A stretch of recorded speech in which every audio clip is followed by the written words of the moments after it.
All right. Hey, welcome to this episode of Happy Today podcast. Today I'm joined by Hannah Price. Hannah is a service management consultant. And as a consultant for TOPdesk customers, you help them implement the ITSM solution, but also design and optimize the processes. And why you're in the podcast is that already like 2018, you wrote an article, what are XLAs and how to use them. You mentioned that in an earlier episode. So welcome, Hannah. Please tell a little bit like, how did you end up in your current position? Hi. Well, first, thank you very much for having me on the podcast. And kind of ended up here by happy coincidence in a way. I started off a few years ago as a service management consultant, sort of focusing on the sort of tool and technology side of an implementation. But as I kind of grew in my career, I'd always found that the secret to a good implementation never lied solely with the tool itself. And I ended up kind of specializing more in the kind of the human side, I suppose, human interaction, customer experience, employee experience, and how those are so closely entwined with a good service. And that's where I stumbled across XLAs, and they really kind of resonated with me. So started kind of using them and talking about them more in customers and writing that blog post that you mentioned as well. Cool. So what is an experience level agreement for you? Like we talked in one episode that there are still quite a few variation of it. We all know that Giarte is the one kind of having the trademark for the word XLA, but I think still people use experience level agreements and kind of the whole topic around it a bit differently. But for you specifically, when you talk with customers, what do you tell them? What is an XLA? Well, it's really easy for XLA to cover such a broad spectrum of different things. I do find it quite hard to define it sometimes because it covers so many different bases.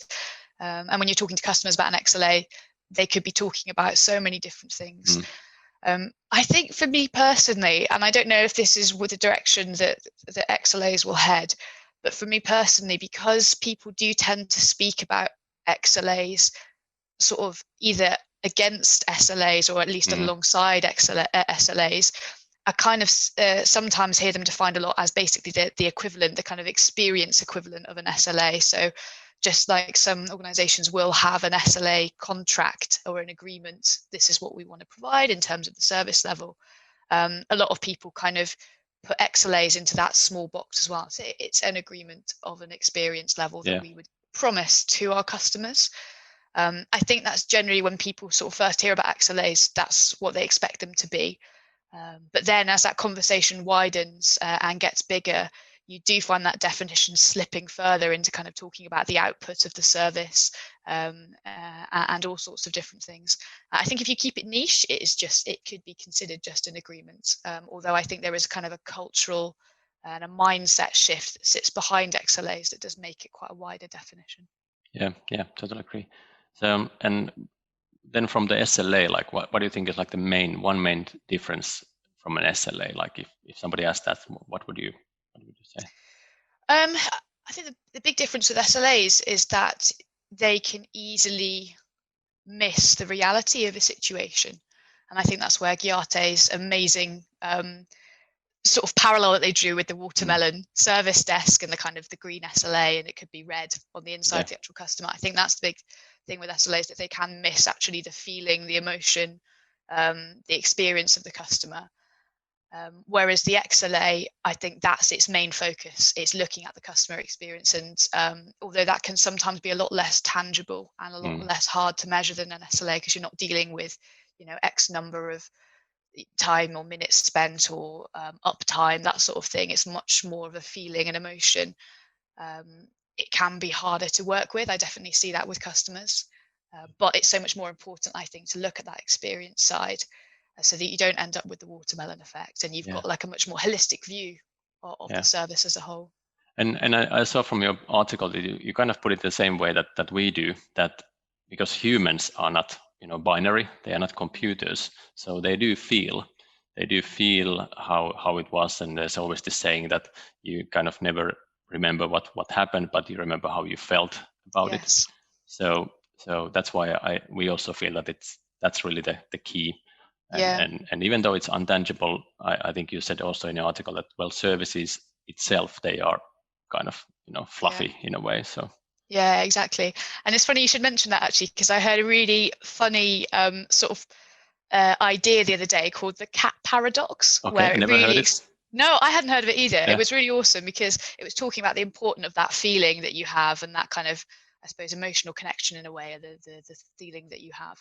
And it likened it to looking after a cat. And actually, if you look at the kind of the SLA or the service of a cat that they offer you as a pet, they're not your obvious choice of pet, because sometimes they're, True. they only let you pet them when they want to be petted. They can be quite stubborn, quite demanding, quite unaffectionate, typically for Yeah, cats at yeah, least. And yet yeah. people still like cats because they emotionally connect, and you kind of have that feeling towards a cat. And I think in this thing I was reading, it was saying that cats will meow in a certain way that connects, or a certain kind of timbre or Mm, level that connects emotionally with a human, and they've worked out yeah. how to do that because that feeling and emotional connection is so important. So I just thought that was funny, the cat paradox, and I was like, yeah, that's really related to XLAs. Yeah, excellent, excellent. I didn't hear it, but it totally makes sense. I can hear it because I'm kind of not a cat person, but now after hearing that, maybe I should be, because I don't feel myself like an SLA person in that way. That Yeah. I would only want to see that.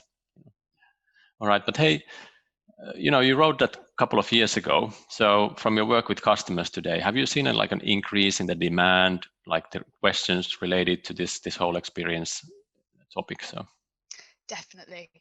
I think it's customer experience has always been on some level important, but particularly in the last year or so, I've noticed the terminology around customer experience and XLA coming up a lot more. Usually customer experience more than just XLA. I think the kind of XLA is yeah, part of customer experience and service design as a whole. yeah, But yeah, we get sometimes very specific questions about, okay, I'm trying to measure my customer experience through a customer satisfaction score, but I'm only getting like minimal replies, like 1% of my customer base will reply. And that's a real worry for people. We hear questions like that come up all the time, more so than ever. And I think that's because people are realizing that that experience of the customer has such a big effect on their service as a whole, and what that department offers to the business as well is so intrinsically linked to that customer yeah. experience. So yeah, big increase, definitely. Okay, okay. And are they asking like if we then go to really like the XLA world, like helping them to set it up, or actually anybody understand like, okay, so what should I put in the agreements or something else around it? What are the concrete things that they are kind of missing? Because like we were discussing, it's still evolving thing, and I think that some of the concrete actions are the problems of people taking Yeah, the step. definitely. Yeah, I think something that I've yet to come up with like the perfect formula Mm, for what XLAs are that fit across the board. I find quite often we end up tailoring them at specific organizations. And why we end up doing that is because something that they miss when thinking about designing an XLA is actually bringing the customer into that conversation. And quite often we'll be talking around the table with the people in an IT department, or an estates facilities department, or maybe multiple departments if we're kind of doing a joint project. And they're talking about what they think the customer experience is and trying to design things to measure and metrics to have off the back of that. But the customer isn't actually there, and they're always like, yeah, oh, we could actually invite them in and ask them and hear what they say and really listen to them. And it does sound obvious when you kind of say it like that, but it isn't always our first thought to do that and to kind of bring them into that conversation as early as possible. And I think it ties in closely to the principles of service design, where when yeah, you're looking to design a service or a process, the biggest part of that kind of design process should be the research. And it often is kind of, in theory, it should be almost twice as large as the actual design of the product or the service itself, is mm, actually looking into what the customer needs and what they feel, and getting them to design, okay, what would be a good experience for you? How would you measure that? Would it be, a star rating, or would it be that we touch base at a certain time? Would it be that we interview X number of customers to see what they felt? And that's when the conversation gets quite interesting, and you can tailor your XLAs quite yeah. nicely. Yeah, that's true, because that's also like how we started our product platform. Is like we with our CEO, we interviewed face to face 500 real employees. So we had Nice. these workshops. We were doing it for the customers. They were designing service portals, but at the same time we were like trying to understand what are the things that impact on their experience, using those tools and using the services. And it's really fruitful, and we do it nowadays as well. We always do everything co-designed. I had this great idea, and then the customer said, well, we don't really need that. Well, actually, just taking away your pride, you kind of understand that you just save a lot of time of building something that nobody would have used. So yeah, that's really important. I agree as well.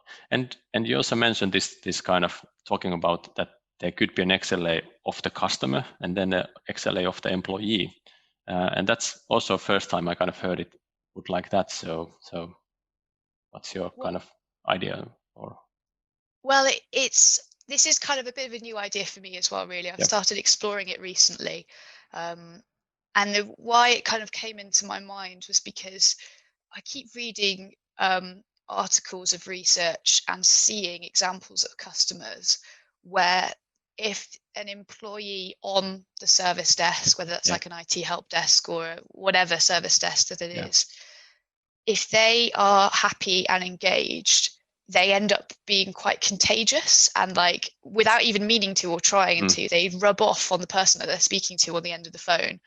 And even if that customer actually is having an experience which on the face of it looks bad because maybe the SLA isn't being met, or it's they've been on hold for a long time, or whatever it is, the energy and the vibe that employee on the service desk gives off to the person on the other end of the phone, and the empathy that they can show, ends up forgiving a lot of other elements, if that makes sense. And kind of making that connection with them is just as important in some ways as the final resolution. You can have exactly the same resolution, exactly the same time frame, but the way that employee and the happiness they have and how that rubs off on the person on the end of the phone has made a completely different experience for that customer.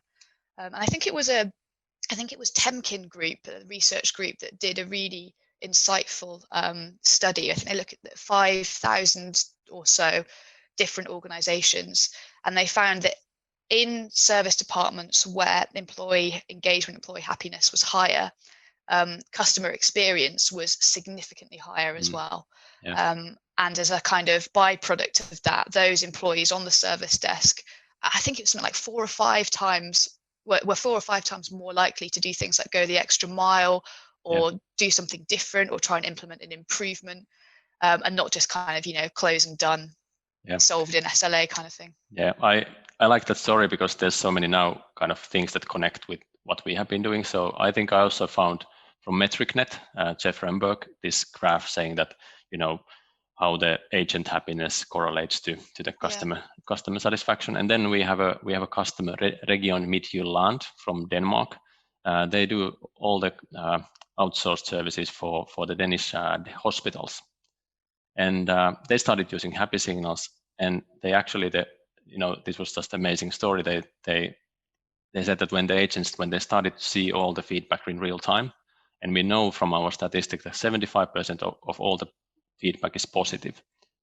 They got all this positive vibe back, and they said that it's just now much more motivating to come to work when I get all this positivity. And we also found this research saying that if you get a positive experience and then you get the next issue, like you said, just what you said, you do a much better job of conveying that positivity, because working in a service desk, it's a hard job. It's really like you tackle people's problems all day long. So that human side to it. And in the Region Midtjylland, you can think that you're actually serving people in hospitals. So in a way, you are saving lives when they are saving lives, which is like totally different motivation than I just come here and make sure that my SLAs are not on red and close these tickets as fast as possible. So I totally think that this human side to it, that's really important. But it also got me thinking that when considering SLAs, should you have an SLA then towards the actual end users? I mean, now if you think that XLAs, they might be used between IT organization and outsourced vendor, for example, just that because you're outsourcing the service desk, you have an XLA there. But have you seen that then the XLA is kind of extended to really to the end users? Well, I haven't seen it happen much yet, but I personally would like that to happen. because it does happen for SLAs, because you've got that traditional kind of word agreement in there, which signifies we've agreed it. It's almost like a binding contract kind of thing. Yeah. We don't have that take with XLAs. Yeah. I don't think we need to do it that strictly with XLAs at all. Don't get me wrong, but I think it would be nice if you could say to your customers, we are trying to do this. We're promising to try and at least deliver a baseline of this experience, and maybe we'll have like a kind of a benchmark that we try to achieve. Because not only do they get a good impression, but then they know to expect that you're going to be trying to do new things. Yeah. And I was in one office building before the COVID thing in London, and they had this you said we did type of thing, just communicating back to the employees. And I think that's kind of part of the XLA for the employees, saying that this is now the level we are, and maybe the trend has been this one, and now these are the things that we're trying to improve. So that sometimes people ask that, how do you get that feedback from employees? Are they, tired of filling in surveys or kind of filling in the experiences? We haven't really seen that, at least in our data. If you do it in the right way, and you always have that possibility, it's not mandatory, and then you communicate back that you're actually doing something with it. Yeah. So I think that's why the XLA towards really you were talking employees as the agents, but then also like the end users that the large enterprises are working for. Cool.